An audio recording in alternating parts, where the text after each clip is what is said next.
Hey guys, it's Leverdo1 here, and welcome back to Universe Sandbox 2. I know it's been a while since I've uploaded last time, and I understand I've been saying that for a while with me coasting on these videos. I'm sorry about that. 8th grade has an obnoxious amount of homework, and it's hard to work around that. However, I've been working on some other projects for a while. I'm working on a Dungeons and Dragons campaign, so if you viewers would like to see my friends and I play that, or if you're interested in me further developing a card game about space, you could also comment that down below. But otherwise, I am returning to making these videos once more, and I recently looked at the news in Universe Sandbox to find that they have in fact done some more updates lately, which seems to be interesting. They say that they've redone the Supernova models, and I remember last time they were sort of mediocre, so I'm hoping we can just collide some stars and see what happens from there. And I will do my best to analyze things intelligently, but I am 14, so that's no guarantee. Oh boy. It's a little obnoxious for random star sizes, but it's better than their like 3 variants of red dwarves that they had before. So overall, this forgot had that in orbit mode. Let's try adding that star again in still mode.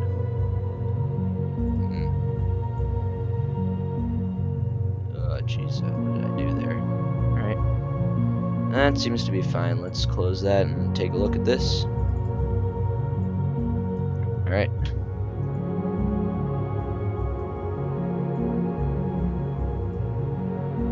Ooh, probably should have slowed that down. That does look, that is very impressive. You can already tell that they put a lot of effort into that. And another nice thing is that from my older videos, I now have a different computer, which I built myself with my teacher, and it's got some sweet graphics in my opinion. And it's got an NVIDIA graphics card. I think it's 1070 or 1080, but I might be wrong. And yeah, I mean, this does look very realistic to me, at least compared to before. The old models were a little janky and usually looked similar, but I want to view the gas. I guess it's just still textures. Oh well, I was hoping for something a little more developed, but it looks pretty good. Let's try another one. Let's add in. Wonder if the star sizes affect that very much. Let's put this in still. Alright, and then let's try to make it go slow so we can see this. Maybe an hour is a little too slow. There we go. Man, that obnoxious star brightness. It doesn't even stay. Alright, here we go. Wow, it does move fast. I do love the variance in color though, that is appreciated. Last time they looked similar. Hey, there's my friend Swizzle Stick. I don't think he does YouTube, but he might. If he does, I'll make sure to find that and tell you guys about it, because he's my good old nerd pal, and would love to see his subscriber count grow, assuming he does have a YouTube channel. Recall him saying something about that. Alright, now I think we're going to look at some other effects. Perhaps a supernova happening near to a planet, so let's take a look at that. Alright, still here. And then in orbit, we will have random rocky planet. In fact, I think maybe we can extend this video to just observing the updates in general. I mean, I'm definitely hoping for better gas giants, because they used to be absolutely terrible. Alright. Okay, that looks pretty janky. I would like to, what I would very much like to see is, instead of this dumb trail, I would like to see the planet just sort of fragment apart, because there's no way it would just sort of leak gas like that. I find that to be unrealistic. I think it's much more likely that the planet would just fragment altogether and not just sort of gas down into a small little grain of dust like this. Also, what is this janky texture that they have there? It's weird. Alright, let's zoom out of this. Alright, that looks good as well. Alright, let's take a look at the galaxies. I believe I read something about galaxies looking better, but I could be wrong. Some things that still need improvement are the galaxies. They all look the same. That is dumb. They look the same, and they're ugly even at that. If they all looked good, like in Space Engine, then I wouldn't mind them all being the same, but the problem is they just don't look good. So, alright, let's do this star. And now let's try out the gas giants. We'll put a bunch of them down and analyze them for how good they are. And if they're not good, I'm gonna supernova them. Ugh, disgusting. Well, this isn't even a gas giant. It's got a mass of 3.5 Earths. Sad. It's like a super Earth. Ooh, whoopity friggin' do. They have a 5.3 Earth mass object.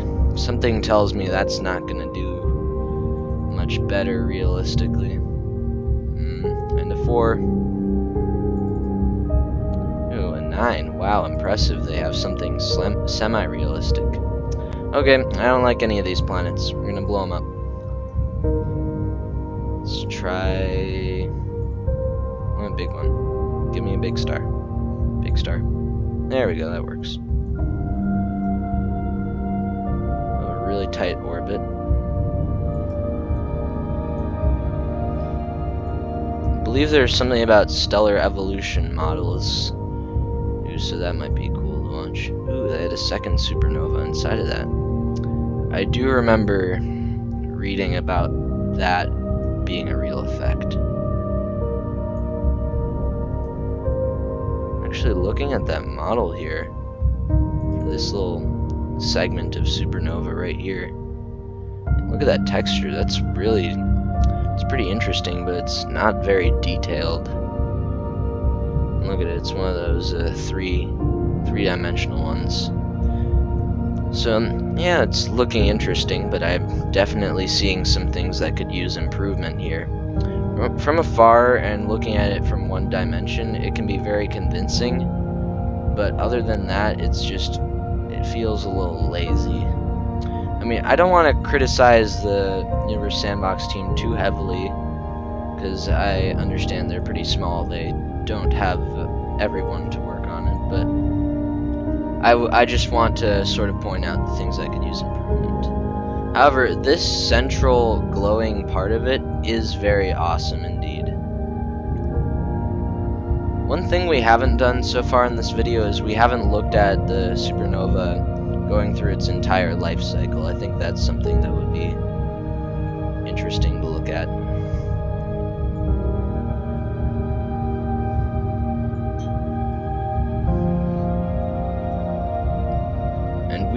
I feel I have some ideas for some other things we can test out with the supernova. So one other thing is supernovas typically do not last this long. They usually last about, at least they cool down usually over a couple decades. So they would expand very quickly and then they cool off very quickly. It becomes very difficult to see. So, and if this weren't true, there was I believe a supernova that was seen in the 1200s that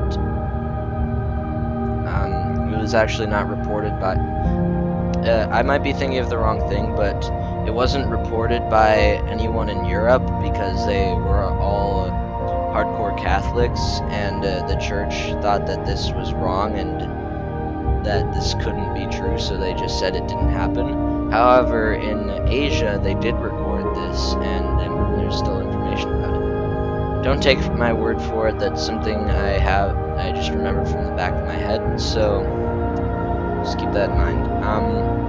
Maybe check it out on your free time. Alright, another thing I thought of just now is putting a black hole right next to a supernova. What's the appropriate mass here? 1 million, 10 million. I'll just do a 1 million black hole. Actually,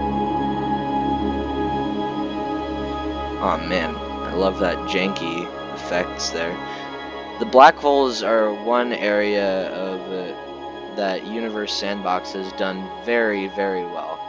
I think it's absolutely awesome what they have here.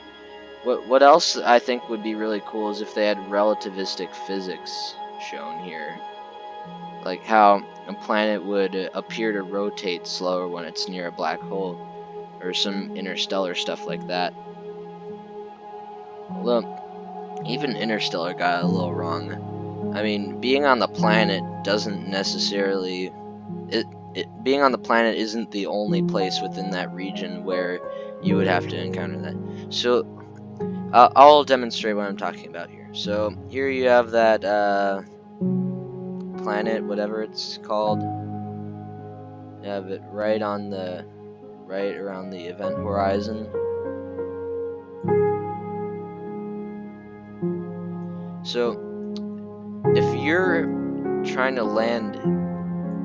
landing on this planet, the time really wouldn't be any different from you being in orbit. So, I'm pretty sure even, so the thing is, if I remember correctly, the ship from Interstellar was somewhere around, say, let's just grab some object here. Cassini will do. So let's just say it's around here. And so if every hour is 7 years here, then I don't remember for sure, but it was either in orbit outside of this area or in orbit around the planet. Now, either thing is wrong here. If you look at this, alright, dang, already did. Alright, let's try that planet thing again, but I just want the orbit to be visible. So let's just say it's Earth here. So we have Earth over there, and or the water planet over there, and what is it called? The Endeavor, the ship out here. So now, as you move away from this ship down here, it's definitely not going to take a couple minutes. It is at the very least going to take a couple hours. I mean, this is interplanetary distances, and yes, they do have the technology to get to Saturn in 2 years. However, it's just it's too far to go fast enough. So when they are transitioning from here down to that water world, during that time, which would take a couple hours, a couple years would, at least a couple years, most likely a decade or 2 or 3 would pass just as they're getting from this craft to here. So it doesn't matter that they spent, what, a decade, 2 decades down in Earth time there, as in 2 hours. Earth probably by then would have been long gone, because it would have taken several hours to get here, several hours to be on that planet, and several hours to get back. And even if it's a 7 hour, even if they experience, so if I remember correctly, he aged 20. The guy still on board aged like 20 something years. He was already balding. So what that means is they spent just maybe 3 or 4 hours on the planet, and so I would assume that it takes much longer to get there and back. So in the end, what that means is that guy probably would be very close to dead, and everyone on Earth probably would be dead as well from that blight or whatever. Either that, or they would have solved the problem and no one would have cared when everyone got home. So yeah, Oh yeah, what was I doing? Oh yeah, blowing up this black hole. My bad. Got distracted. Random star, random star, random star. Just want to make this as fun as possible. Alright. Now, we're going to sit on the black hole and watch this.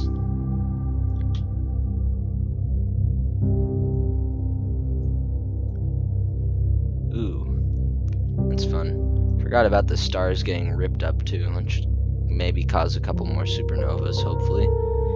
That'd make it more interesting. What I'm curious about is, why is the supernova in such an odd shape this time? Might have to check that out. See, we have this section over here, this dense cluster over here, and this dense cluster over here, but there's not even an epicenter, really. They just have these two sides, and it's ignoring the sides in which the stars were on. You know, why is there nothing on this half? So that's very interesting. I would like to know why the model works like that. Also, this thing, you saw that right there. It shifted to the wrong texture down below. Right, like that. Something they should fix. Should they? Is that... Oh, it's just some dumb disappearing section of supernova right there. But either way, that is something they should fix. I don't like suddenly teleporting portions of a supernova and such. Oh, what is this over here?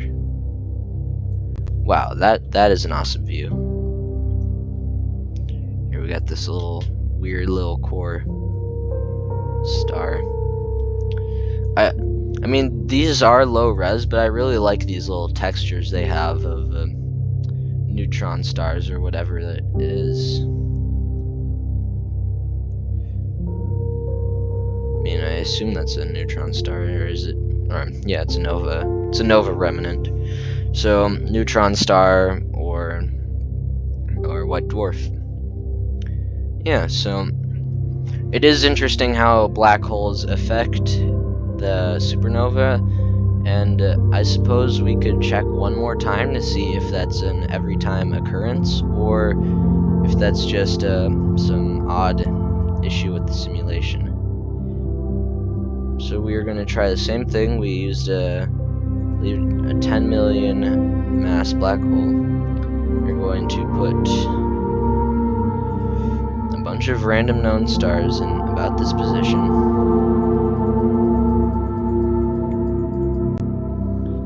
And we're going to sit by the black hole and watch.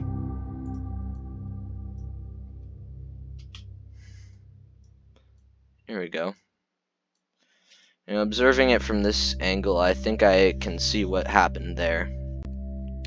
It's not, the stars are colliding at different times.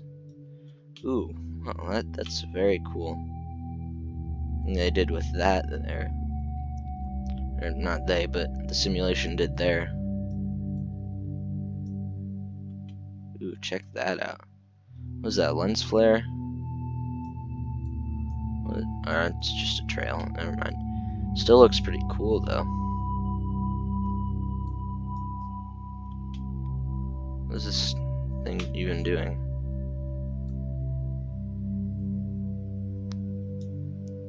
How is it? What? I'm so completely confused. Just very slowly colliding with the black hole, or what?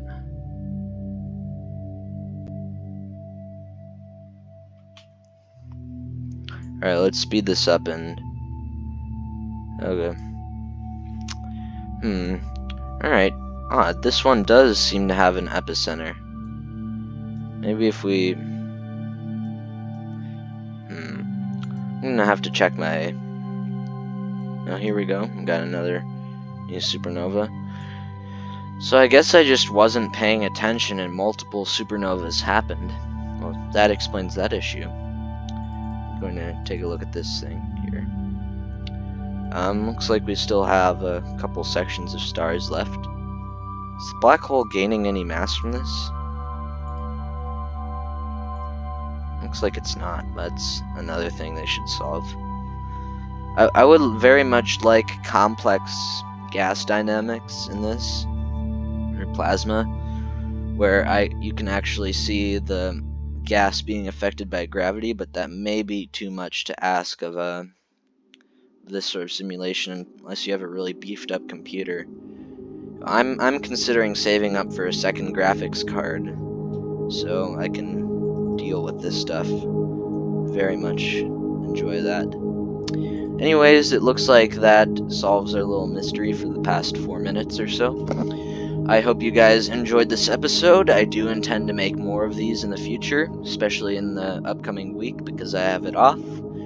And as I said before, if you would like to see my card game or my Dungeons & Dragons game, please comment in the below. Make sure to hit that like button and subscribe for more. Lever to 1. Wait, what? Wait, hold up. Stop it. Stop it. It's not what I want.